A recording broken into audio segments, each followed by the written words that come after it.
Hey, welcome to Daily Faith. My name is Phil Cameron, and boy, do we have a great show today. I am excited to have my guest with us, Eric Camp, from a great church in Pascagoula, Mississippi, which is, I had a mustache hair jump in my mouth, which is one of my old hunting grounds. I spent months and months in Pascagoula and met some of those lovely folk in the world, Howard Rush and his darling wife Sarah, and just a whole bunch of people that I just fell in love with Pascagoula. And when I realized he was on the show today, I feel like I'm talking to an old friend, and I'm just excited. He is doing something right now that I think every pastor in America should get involved with. Our own pastor here, my personal pastor here in Montgomery, in Tennessee, in Clinton, we've encouraged him to get the church involved. One of our young men ran for the judgeship of our town, and he is now the judge. So we're going to be talking about being involved in government today as Christians, and I think that's a very important subject. My son Andrew is in Moldova today. In fact, this morning he flew in overnight, to got in early this morning, went straight into a meeting with all the leadership of the ministry there, and he sent me this. I just got this literally on my iPhone, and they're going tomorrow to Ukraine, into the war zone, real close to where this, you've been watching on the news where they bombed that dam. It is an ecological disaster. It is a humanitarian disaster. These are some bullet points he sent me a few minutes ago. 80 settlements at risk of flooding, 80 towns. Water continues to flood Kherson, Nova Kakhovka, and other cities and towns, taking lives and destroying the Ukrainian ecology. Over 200,000 residents of surrounding settlements at risk of losing access to drinking water. 200,000 people are going to be without drinking water. And I mean, this thing is only beginning. Over 16,000 people are living on the right bank of the Kherson Oblast, have already found themselves in the critical zone, with 9 settlements already completely or partially flooded. There is a threat of nuclear disaster due to possible cooling issues at the temporarily occupied, and I can't pronounce it, nuclear power plant.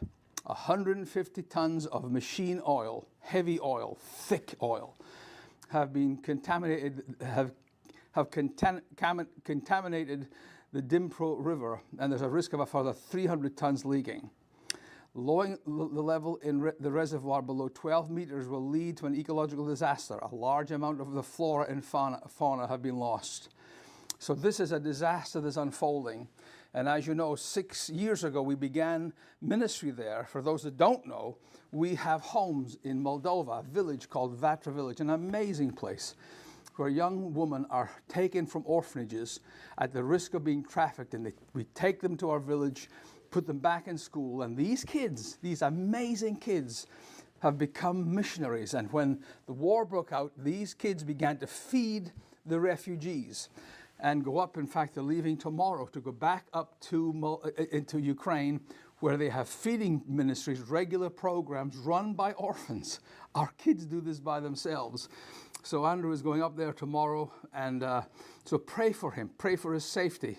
This is not an easy trip that he's on. It's 20 days long. He goes tomorrow to Ukraine for several days. We're buying a home in Odessa. We're buying a home in a war zone. We've occupied this house and had it for 6 years, but the owner wants to leave, so we're buying it because we want to have a presence there. If the Russians win, that house will be needed. If the Ukrainians win, that house will be needed. So pray for him, for his safety, and for all of the red tape. The whole country is in a terrible mess right now. Government-wise, there's just no way to know what's happening. And so to buy anything, it's a really tedious and painful process. He's also going to southern Moldova, where we're hoping to open a house for the first time in a different part of Moldova, one of the poorest spots right on the Ukrainian border. And then once he does that, he is going to Turkey. We've been there already, where we are helping victims of the earthquake. The news has completely ignored this. It is the biggest disaster. Listen to me. It is the biggest disaster ever. There is no disaster bigger than what's taking place in Turkey. And because it happened in the election cycle, Erdogan, who just won the election, tried to keep this out of the news because the people of Turkey would have got mad at him for how poorly these buildings were built and how poorly the rescue had gone. In one city, Antalya, where Andrew went with a team from our kids in Moldova, drove one of our vehicles down to deliver things. 1.6 million people in that city, and it was 90% destroyed. When they were there, they had dug out 20% of the buildings and found 50,000 bodies. It is a disaster, and they're going back again to buy more family tents and more food. We were asked by the pastor, and they says, "There's all the tents you bought. We bought 50 family tents. They're all full. And all the food we bought 40-pound boxes, and we delivered hundreds of these boxes to people. And it was an amazing outreach, and we're doing it again. So that's where he is. So please pray for him." They sent me a video just a couple of weeks ago, and let me show you this, give you an idea of what we're doing, because a picture is worth 1,000 words. Watch this.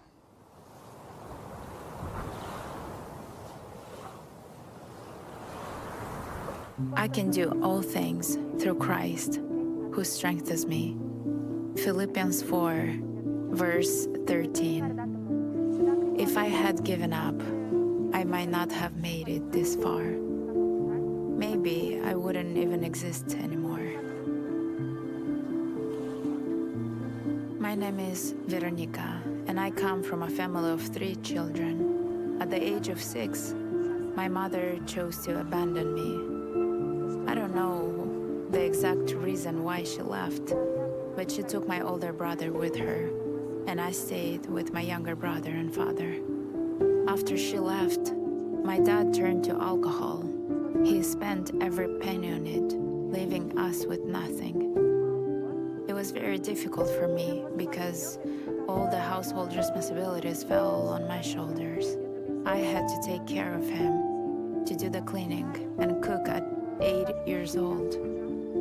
I didn't go to school much, and if I went out and played with other children, my father would beat me because I wasn't at home doing the cleaning or cooking for him. Also, he would wake up at night and demand food from me. Because of this, sometimes I wouldn't eat so that he could eat. Because if I didn't give him food, he would beat me until I would bleed. My younger brother would always pull him from behind, begging and crying, "Don't beat her, Daddy, don't beat her." But he would still continue to beat me. For a long time, it was very painful for me to watch other children playing in the park with their families.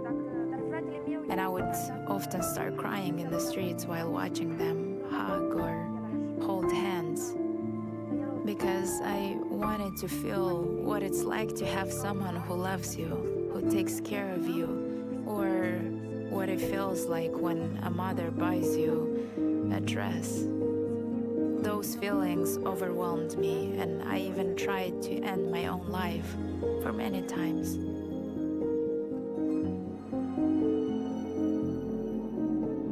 But I'm thankful that I am here now, and I have another day. When I finished high school, I dreamed of continuing my studies, but there was no way. I desperately searched for help, and God answered my prayers through the orphan's hands. Now, I want to say a heartfelt thank you for everything you do to give us a second chance at life. My encouragement to all of you is to never give up, no matter what life throws at you. Keep trying, because you'll make it in the end. And don't forget to trust in God, because He blesses us abundantly.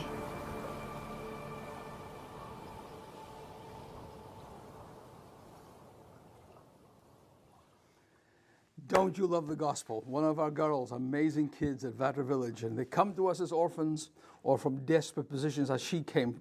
And once they come to us, they become our sons and daughters, and then they become missionaries. And that young girl is a fearless missionary going into war zones. They called me a few weeks ago in the middle of the night, and they said, "Listen, can you hear this?" And I heard the wails of sirens because there was a missile attack. And I said, "Aren't you afraid?" And they said, "No, God is on our side." And I said, "Well, you're more Christian than I am."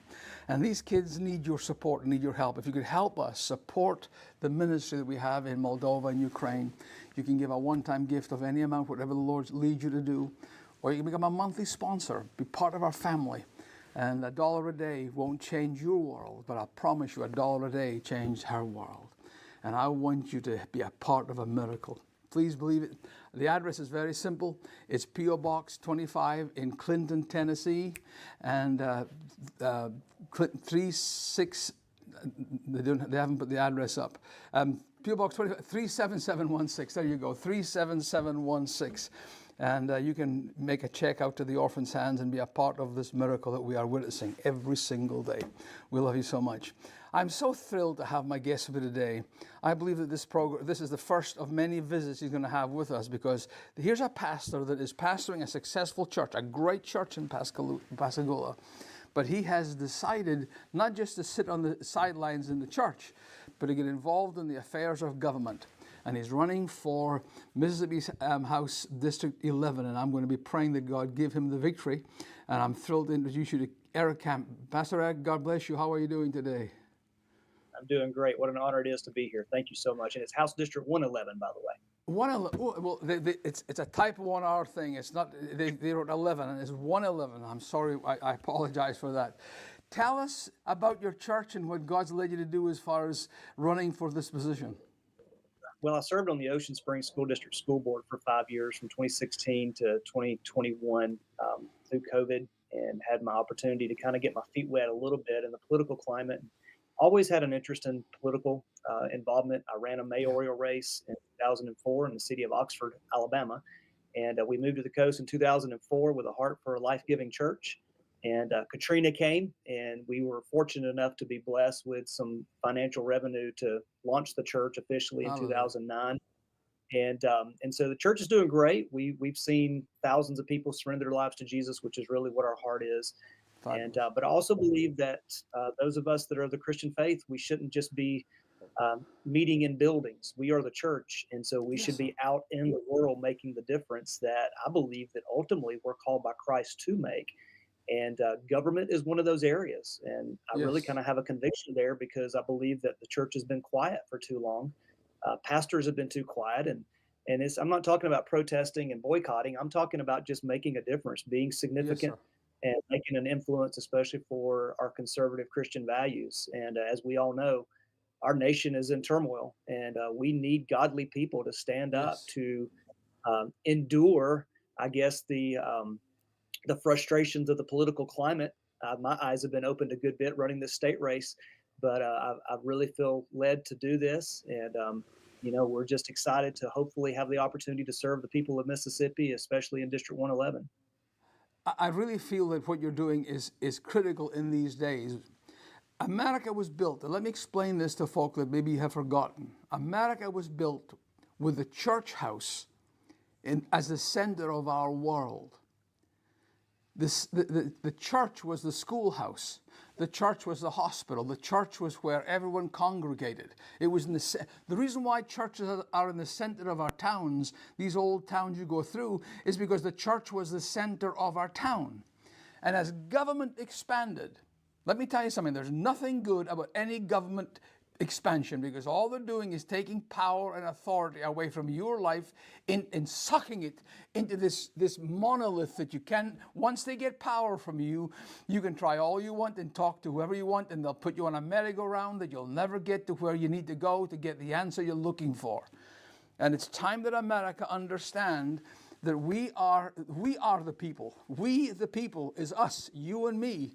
And instead of giving it away to whether it's a state house or a White House or a House of Representatives or whatever, every time we cede power to them, we are taking one step further away into big government. I am from Scotland. I am from the United Kingdom. And I have watched in my short life, well, relatively short life, I have watched little by little the power being drained to London. And what happens is these men no longer are interested in you. They're interested in their budgets and raising as much money as they can in their political action committees, etc. And you and I are the last thing on their mind. It's only, how do I get elected? And all this capers and carry-ons you're seeing just now, our government has been sold to China and Ukraine and Romania for kickbacks. And you can't weed it out, and we all know it's a fact, and we all see it, and you know in your bones that it is, But what they do is they've now got whole agencies of government that are running defense to protect the status quo. And it takes men like Pastor Eric Camp that will stand up and say, this is the way we should be going. And we need to dismantle all of this stuff that's been built falsely on a false premise. Absolutely. You know, the nation's, no, you're fantastic. I mean, that's a good sermon. So we've got to have you back to Pascagoula. We're going to make that happen. I'd love to do you know, that. The nation is divided because the church has been divided as well. You know, Yes, we're sir. fighting amongst ourselves and dividing ourselves. And you've heard the old saying, you know, that the church is the only entity and the only force that actually shoots its own wounded. And interestingly enough, you know, our political climate has been taken over by those that want to serve for careers. You know, I'm not a career politician. I have no intention of that. I have signed the term limits pledge, and I believe that there should be term limits for Congress. So do I. And you know, and I'm a very small government kind of guy. I lean a little more even libertarian in some of my philosophy, because, you know, I don't believe Washington should be educating our kids in Pascagoula and in Ocean Springs and wherever. Absolutely not. And so we've just got so much indoctrination that's taken place from the bureaucracy of Washington that people have just let me say this, not just educating our kids anymore, Eric, they're genderizing our kids. They're telling your kids, you're not really a girl, you feel like a boy, and you and me will keep the secret and we'll just take care. Don't worry, don't tell your mom and dad. What kind of nutcases are we putting in power? Absolutely. And that is how far that it's gone. And I think that the Christians have been asleep for so long, and we've allowed, and again, I'm not talking about boycotting on the sidewalks. That's not what I'm saying. I'm talking about getting involved. I think the church has been so conditioned to go to our buildings and sing our songs and hear our sermons, but do nothing. You know, I love what you said. We just think we can pray and things will happen. No, I do believe we need the supernatural presence of God, but he has called us. Faith without works is dead. We've got to do something. And I hope and pray that more people of faith will rise up and run for office. School boards are probably some of the most important positions, I think, elected. And that's one of the reasons why even on my platform in the state of Mississippi, if municipalities actually appoint school board members, and there's some that are actually in unincorporated areas like myself are actually voted in, I believe that all the school boards should be elected. I believe the constituency of whether you live in a city or in a county should have the opportunity to vote for who's representing the schools. And so there's, again, I'm a little, I guess you would say, again, when it comes to politically, I mean, I'm all for, I've stood on the sidelines, I've served on the school board, but it's time. Some of the books that have been able to get into our libraries and our schools, this indoctrination, it's absolutely bizarre. And I just can't sit and just sit by and watch it happening. Now, again, my opponents, I'm running against two conservative men, two attorneys here locally. They're good guys. You know, I don't believe that they would do a bad job, but I do believe that my experience and then my faith which is going to lead my charge, obviously sets me apart a little bit from that, because I'm just to the point to where I'm not going to comply to the way the system has been. The system is written. The system is the word of God, and we've got to get back to that that needs to be our compass. That's our absolute truth. I can't believe that we have gone, and what I found, I'm sure you see the same thing, Eric. What's happening is, it seems like the decline is getting steeper all the time. For a long time, it was like this, and back in, you know, with school and prayer, and then abortion, but suddenly it's come to a tipping point, and the hill that was once a hill is now a cliff. And anyone that speaks for any what aggravates me, and I'm amazed at their boldness. They talk about banning books. Oh, you people are banning books. Yes, the books we want to ban is pornography. Right. But they twist the argument so evilly that you're defending this negative thing. And if you talk about a man and a woman, there's only two genders. They explode all this garbage and filth upon you, when anyone with any kind of intelligence knows that God made man and God made woman, and that is who marriage is between a man and a woman, because the reason for marriage was for replenishing the earth and for having children. And you can try all you want, but two guys can't have girls, and two girls can't have babies, and two girls can't have. And they have taken the things that are normal common sense stuff, and they've so twisted them that if you stand for righteousness, you're every kind of phobe in the world. And the only way we can stop that, folks, you can sit and tut at home and look at your TV every night on the news, and there's more outrage every single day. And I'm glad that this situation with the beer company, I've never drank beer in my life, but I'll tell you what, they've paid a horrendous price because just the common folk of America just said, nah, I can't go down that road any further. And I feel in America that there's a switch, there's a turn back, that we've allowed them to do it because we're generous people. And you move over a bit and you move over a bit and you say, well, okay, fine. But suddenly you get to a point when you're about to fall out of that bed and you think, hold on a second. And I think that's what's happening. And you, I believe, are part of a wave of men and women. They're going to stand up and say, I want to get back to where the levers of power is and declare the work of the Lord in this country. Because this country wouldn't be where we are without the power of the gospel made manifest amongst us. Absolutely. And it's maybe that's the straw that has broken the camel's back. Maybe the church has come alive now to realize, and I do believe there's a lot of things that we see transpiring that's probably theologically evidence in what we're going to see happening in the last days. I believe that by all means.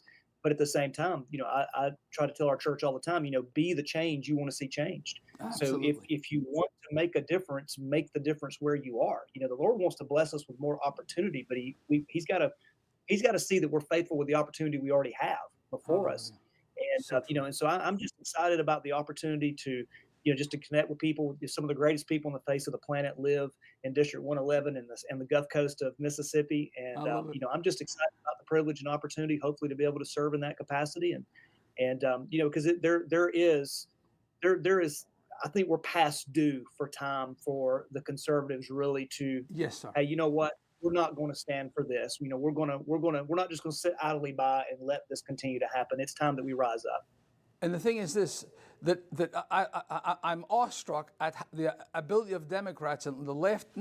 I've got some Democratic friends that are great people, and we banter back and forth, and there's love and care for both sides. When you get to the lunatic left, that's where I start hardening my position. But what we need to do as the church is to understand is if the church, they clump together. And they're an immovable force because they'll swallow all kinds of stuff to keep the ideology alive.